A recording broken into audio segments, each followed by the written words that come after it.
I think that people put a lot of emphasis on let's say college and glamorous things in life, right? Like, oh, they have this, tech company, or, they have a master's degree, like, things like that. And I think it's always like a little chip on my shoulder as a blue collar type person who, didn't go to college, but just worked from, I was a truck washer as a kid, and I graduated from that and started buying, or building business and buying into companies and stuff like that. And so it's kind of like this, like, I'm going to show people, I'm going to show those educated people out there that, you don't have to be like, I'm having masters to be a good business person and be successful. And so I think it's a little bit of that, and then it's just that, because I did play sports and you always want to win and you just want to win when I do things. But I'm also willing to be like okay with the failures too. I don't like beat myself up too much about it. Welcome to Grow Think Tank. This is the one and only place where you will get insight from the founders and the CEOs of the fastest growing privately held companies. I am the host. My name is Gene Hammett. I help leaders and their teams navigate the defining moments of their growth. Are you ready to grow? The journey of a serial entrepreneur. You may not think of yourself as a serial entrepreneur, but I think you have a lot to learn from those people who create teams and create businesses that are self-managing. And that's what we're going to be talking about today, learning from another serial entrepreneur. We have Aaron Muller, who's a co-founder of ChomChom Roller. They were number 62 on the Inc. list, but the story goes much beyond just that level of growth. In fact, he has 9 companies right now. I think he said he had 25 over his entire entrepreneurial lifespan. We look at that journey of being a serial entrepreneur, and what that really means to creating companies that are self-managing, what that means to you as an entrepreneur, and how you have to focus your time and your energy, and some of the things you have to let go of. One of the things I like most about this conversation is it really will give you some insight around what gets in the way of you creating a company that manages itself. And in fact, here's the newsflash. It's you. You have to get out of your own way. And Aaron talks about some of the specific steps he had to do in order to create all the companies that he has. What could you learn from a serial entrepreneur? Well, you'll get your lesson today on today's podcast on Grow Think Tank. My name is Gene Hammett. I work with fast growth leaders to help them go beyond where they are today. If you have a question about what's next for you, how you're showing up, what's really going on inside your business, I'd love to invite you to check out a group that we've been putting together. It's a peer-to-peer group for Inc. 5000 level leaders. If you want to learn from others, you want to really go beyond where you are today, check out fastgrowthboardroom.com. Inside there, you'll see that we gather together, we do fun stuff. If you think you could learn from the fastest growth companies and the founders and CEOs, we'd love to have you apply. You have to be on the Inc. 5000 in a previous year. You have to want to grow beyond where you are today, and you have to want to be coached through this process. And I will share with you everything I've got. Just go check out the website, fastgrowthboardroom.com. Now here's the interview with Aaron. Aaron, how are you? Good. How you doing, Gene? Fantastic. We're going to have a great conversation here on Grow Think Tank to talk about business in general, but you have made the Inc. list before, number 62 with ChomChom Roller. Tell us about what ChomChom Roller is. Well, ChomChom Roller is a reusable pet hair removal device. So basically you can use it on all your furniture, your bedspreads, things like that. And it captures the hair from your pets shedding all over the place, and it puts it into a compartment, and then you can clean out the compartment and then reuse it. And it might last, 1 to 3 years, depending on how aggressive you are using it. And I saw some of the videos. Apparently people love this product. It does a really great job of cleaning up couches and things like that. Did you invent this product, or did you discover it in a way? I discovered the product, and then we now own the patent rights to it. And we trademarked our name and built a brand out of it about 10 years ago or so. Love this story. And 62 on the Inc. list. You are actually what they call a serial entrepreneur. I was kind of joking with you. I don't meet that many people who have 9 businesses, but over the years, have you ever counted up all the business you've had, all the ones that maybe didn't make it and whatnot? What's that? There's a lot. I mean, I've always said in the 20, I was like 25. I don't know, like some, like you said, some have made it, and one of them I call my 4-year college education, because I never went to college. So that was where I learned how to really fail the first time. And, every situation that you run into, you learn something from it, right? So some were good, and if you're always successful in a business, you never learn anything. That's what I learned. Well, let's talk about that for a second, because I have this like really unique relationship with failure. A lot of people know my story, and if you don't, here's the short version. I ran a business from 0 to 6 million, and then I put it on Easy Street, kind of the lifestyle business. And then after 9 years of running that business successfully, building a team, I lost everything. And so the failure actually was a gift and actually propelled me into what I do today. When you think about failure, how do you kind of approach that? Well, okay. As I'm getting older, I'm 47 now. I'm a little bit more fearful of failure. So the years prior, I just was like, you know what? If we don't try it, we never know what's going to happen. We can either succeed at this and make a lot of money, or maybe it won't work. And then I always look at failure in a strategic way and say, okay, what's the worst case situation if I lose this on this deal or this situation or this investment or whatever? What is the worst thing that can happen? And as long as it's not so detrimental to my life, then I will take that risk and go with it. But, I don't want to fail, but sometimes we do. Well, I don't think anybody really sets out to fail, because that would be kind of foolish. But you had said something that I thought was really kind of where I think about this is you don't learn from your successes that much. No, you really don't.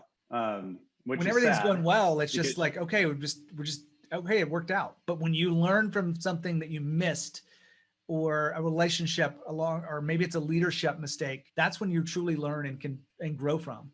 I completely agree. I mean, I feel like when I was younger and like I was doing really well in the very beginning, I thought I could do no wrong. I was so cocky and just do anything, and you didn't need help or anything, and anything you did. And that was like a big slap in the face. And then now it's, everything you do, you're kind of trying to learn from. And there's little micro failures too in business, right? And as long as you're really learning from those, which most people, I'm not going to say most people, some people don't actually learn from it, and that's sad. And it's something that will never help them grow into being more successful in their business careers, because you really have to self-reflect and see what you did to make that situation fail. Not what other people did or other situations did, what you personally did to make that business or that situation fail.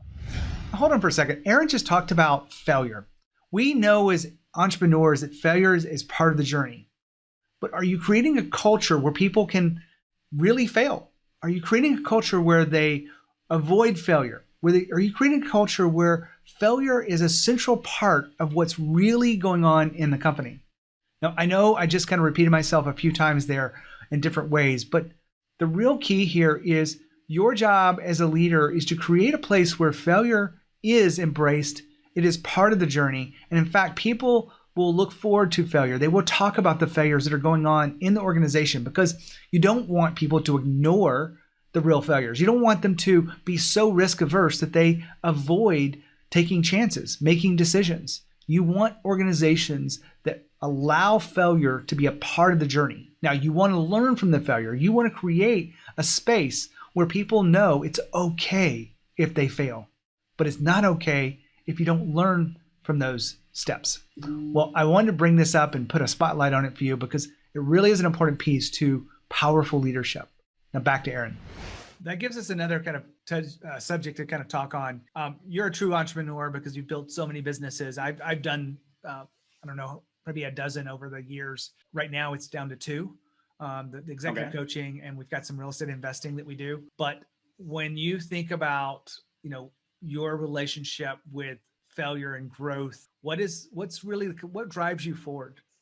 Because I am a competitive person, and I just want to prove to myself that I can, I think that people put a lot of emphasis on let's say college and, and glamorous things in life, right?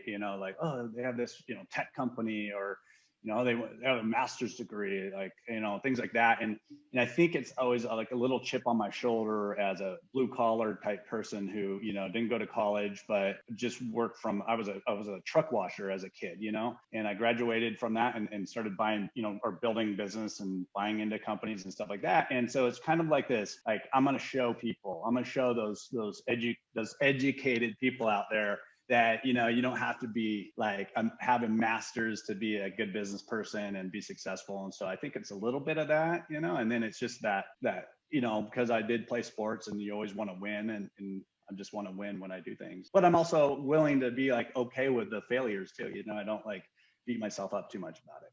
The interesting thing is, after hundreds of interviews with founders, CEOs, just like you from the Inc. 5000, very few of them actually have MBAs. Really?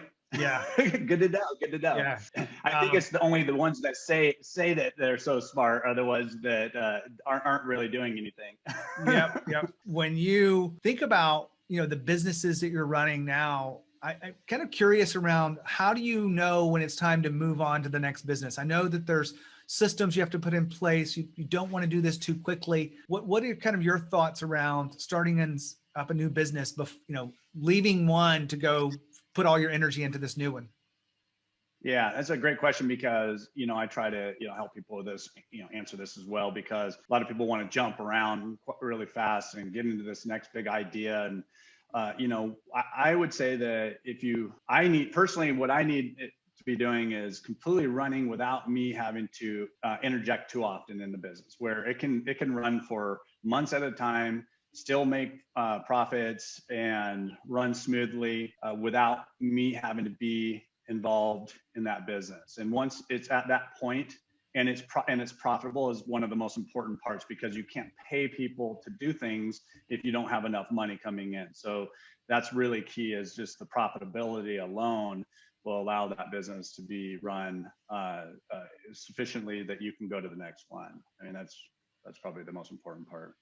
Hey, Aaron, it's simple, but there's no magic to it. Inside of that, I think a lot of people would love to have sort of a self-running business or self-managing business. What have been the keys to you to create that? Because it's not just a great idea. You've got to have systems in place. You've got to have the right people. What do you think about the steps to create a self-managing company? Well, I'm gonna say this first, is you have to actually lower your standards a little bit. So a lot of people are perfectionists, and they can't imagine something being done the wrong way and letting go of control. And if you have to, I'm not saying be at a level where it's low quality, but something I learned when I was very young and 18 years old, and I had a business partner, and I was like a tyrant, and I was really hardcore about trying to, get everybody to do exactly how I wanted it to be and perfect. And he said, Aaron, you're gonna scare everybody away. You gotta chill out a little bit. And, can you just calm down a little bit? And so I realized something at that point, that your competition a lot of times is, let's just say your competition's at this level, and you're like at this level, and if you just go down to this level, it's a lot more manageable, but you're still better than the competition. And so just by lowering your standards enough that you can now empower people around you to do just as good of a job, or maybe even better, because you now are starting to back off and giving those people, being like a background leader, and letting people have the ability to make good decisions on their own and not be micromanaging them. That is the best way I can explain, getting a business to run on its own, just by, really having people do things and feeling comfortable with their ability to do it, and not being a micromanager and everything. Hold on for a second. Aaron just said something really smart. I want to make sure we pause and take a look at it. Lower your standards. Where this comes from is, a lot of leaders want to have people take control of this, make decisions, but they don't let go because they're not willing to let go of the standards of excellence. Now, I'm not saying that your company shouldn't have excellence as a mantra, because I think it should. But you should learn to let go of your standards of, you have to be involved. You have to be the one who has the ideas. You have to be the one who drives forward and overcomes challenges and puts out fires. Because when you hold on and you don't allow people to be themselves, and stop expecting everyone to do it exactly the way you would do it, you are creating a culture that depends on you. You can't create fast growth. You can't create the kind of success you want and impact if you're holding on. If you don't let go of control, you really are missing an opportunity to create a stronger culture and to be a stronger leader to people that go beyond just you. Back to Aaron. You mentioned empowerment inside there, and I've always described this within my speeches and the conversations we have here on the podcast is empowerment's really the opposite of micromanagement, because in micromanagement, you're trying to weigh in on the quality of something or how could you make it better.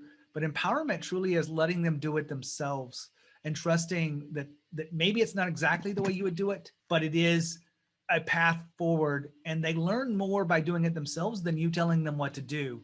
You would never have a self-managing company if you continue to tell people what to do next. No, because they'll never have the confidence to make that decision to do something else. I just dropped my speaker here. How about that? Okay. Yep. Got it. So, that's just it is, how can they ever make good decisions? And then they're scared to make decisions. And then you're like sitting there, over their shoulder all the time. And it's stressful, like if you're constantly like, I mean, if I was trying to do 9 companies and I'm constantly on the phone dealing with them, I could never do what I did. And there's no way it's just not possible. So it doesn't matter what the decision is. Pretty much I let them make decisions, and it's a trust that you develop over a period of time with your management and stuff. Did you know we had a YouTube channel? On YouTube, we put a lot of content that you won't find anywhere else. And if you want to be a better leader, you want to take your company to new levels, go to genehammett.com/YouTube. You can subscribe and you can find content that will help you be a stronger leader. You have a business where you have a real executive leadership team. ChomChom actually is a uniqueness that you don't have a full team around that because it's an idea. You guys probably have contract manufacturers and things like that. This other business where you have an executive leadership team, how have you gotten them to the point where they're kind of self-sufficient and fully optimized? Well, I mean, this is going to sound horrible, but I don't have a lot of patience, and I'm a terrible trainer. And so I pretty much hire people who want to be left alone, not micromanaged. And I even ask them that in the interviews. And I try to find people that want that take a lot of pride in, like almost like they own the business themselves. And if I do that, I generally find the right people. And if they're not fitting in alignment with how I manage people, then we part ways in a very short amount of time, like within a month. It's not working. And so it's the people that step up to the task, and I give them an opportunity, and I'll back off. And then if they're not getting to the place where they need to be to really run the company properly, then I'll have my discussion with them. It's almost like an ultimatum, and that sounds horrible, but I'll just like, you got to step up. If you want this position and you want to do this, you need to step up. You said you're okay with not being micromanaged and not fully trained on every little thing. You need to do it. And they will step up if they're good. I mean, it's happened multiple times, and they'll step up. And then they feel empowered because I leave them alone, Yeah, it's a self-fulfilling prophecy either way. If you micromanage someone, it's self-fulfilling that they come back for more micromanagement. But if you empower them in the right way, they will keep trusting themselves and moving forward. And if you have the right relationship with failure, one of the things you mentioned in there is this feeling of ownership. And it's the next book I'm writing. I appreciate you kind of contributing to this, because fast growth companies want people to feel like owners, because when they feel like owners, yes, they treat the customer like it's their own. They treat these projects, they overcome challenges, and they do feel that sense of empowerment. What is it besides empowerment that makes people feel like owners in your world? I think by giving them recognition when they do well, like giving them the kudos. A lot of people are words of affirmation, and they want to know that they are doing something right from the leader. I'm the leader of the company, so when I give them a compliment, and I'm not, I don't give compliments easily either, because I always know what's going to be come next out of their mouth is, oh, well, can I get a raise then? So I'm very cautious about how I give my compliments, but I let them know, when they're doing good and when they do good things, and that just keeps them motivated. And obviously I create good benefit program, pay programs, bonus programs, so that they are incentivized by something as well so that they go, you know what, I wouldn't even want to own a business. I make enough money doing this, and I'm running someone's business, and it's less stressful than, having everything myself. When you think of all the things we've talked about today in your journey of entrepreneurship and creating self-managing company, what's something that we haven't talked about that you feel like is important? I think that, God, as far as like what we haven't talked about, I think that dreams are like, are great. People that have like big dreams of doing things. But when it comes down to it, it's about, just going after things and making things happen, right? Versus like always just talking about it. Like an example, my wife, are you familiar with the Myers-Briggs, the personality profiling? Yep. So my wife's kind of more like on an intuitive type, right? They have the big picture, always looking at this. And she feeds herself a lot of times by talking about what she's, going to be doing, right? And instead of doing it sometimes, and she's not horribly intuitive that way. She's a doer too, but really what I always try to tell her too is like, listen, stop talking about it, because that's feeding you enough that you don't do it. And if you just do it, now there's action, there's things happening, and it's tangible. But if you continue to just talk about it and tell people what you're going to be doing, a lot of times you'll never do it, because you're getting fed enough by just talking about it. So I say just do things and don't worry about all the failures. It's like a saying we always use is getting ready to get ready. Don't be that person that's always like organizing the desk before you start making the calls. Just start making calls, and if you fail, who cares? Like just keep going and figure it out. I used to be that person too that was a big thinker, and okay. There's a balance between having time to think, because I think one of the things I talk to a lot of leaders through this podcast is they're like, I'm so overscheduled, I don't have time to think, which I think is very dangerous. They can't see around corners, but there's nothing like taking action on a big goal, like really moving forward. Do people want this product that you're offering or service? And I really appreciate you talking about, being a doer and not just a dreamer. When you think about leadership and you think about anything that it takes to be a successful entrepreneur, is there anything you do in your daily schedule that really helps you tune into showing up fully for the businesses that you do run?